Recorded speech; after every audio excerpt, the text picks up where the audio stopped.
കേരളത്തിൽ വിവാഹിതയായ കുംഭമേളയിലെ വൈറൽ സുന്ദരി മൊണാലിസയെ തിരിച്ചെത്തിക്കാൻ ഇടപെടണമെന്നാവശ്യപ്പെട്ട് പിതാവ് മധ്യപ്രദേശ് മുഖ്യമന്ത്രി മോഹൻ യാദവിനെ സമീപിച്ചു. മകളെ മതം മാറ്റാനായി തട്ടിയെടുത്തതാണെന്നാണ് പിതാവ് ജയ്സിംഗ് ഭോസ്ലെ ആരോപിക്കുന്നത്.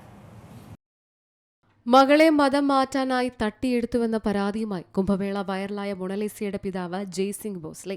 മൊണാലിസയും കാമുകൻ മുഹമ്മദ് ഫർമാനും പൂവാറിലെ അരുമാനൂർ നയിനാർ ദേവക്ഷേത്രത്തിൽ കഴിഞ്ഞ ദിവസമാണ് വിവാഹിതരായത്. മകളെ തിരിച്ചെത്തിക്കാൻ ഇടപെടണമെന്നാവശ്യപ്പെട്ട് പിതാവ് മധ്യപ്രദേശ് മുഖ്യമന്ത്രി മോഹൻ യാദവിനെ സമീപിച്ചിരിക്കുകയാണ്. മധ്യപ്രദേശിലെ ഖർഗാവ് സ്വദേശിനിയാണ് മൊണാലിസ.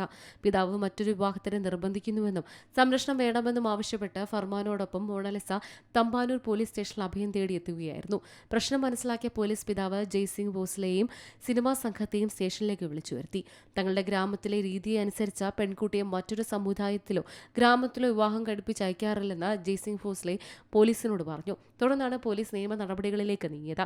വിവാഹ ചടങ്ങിൽ മന്ത്രി വി ശിവൻകുട്ടി, CPM സംസ്ഥാന secretary MV Govindan, A Rahim MP തുടങ്ങിയവർ പങ്കെടുത്തിരുന്നു. തങ്ങളുടെ വിവാഹത്തിന് പിന്നാലെ ഉയർന്ന ലവ് ജിഹാദ് ആരോപണം നിഷേധിച്ച് മൊണാലിസയും ഭർത്താവ് ഫർമാനും രംഗത്തെത്തിയിരുന്നു. തിരുവനന്തപുരത്ത് വിളിച്ചു ചേർത്ത വാർത്താ സമ്മേളനത്തിലാണ് ഇക്കാര്യം വ്യക്തമാക്കിയത്. സ്നേഹിക്കാൻ മതം മാറേണ്ടതില്ലെന്നും തങ്ങൾ സ്വന്തം വിശ്വാസങ്ങൾ തന്നെ ഉറച്ചു നിൽക്കുമെന്നുമാണ് ഇരുവരും വ്യക്തമാക്കിയത്. News desk Malayalam news. ഏറ്റവും പുതിയ വാർത്തകളും വിശേഷങ്ങളും വിരൽത്തുമ്പിലറിയാൻ മലയാളം ന്യൂസ് എല്ലാ ഡിജിറ്റൽ പ്ലാറ്റ്ഫോമുകളിലും ലഭ്യം.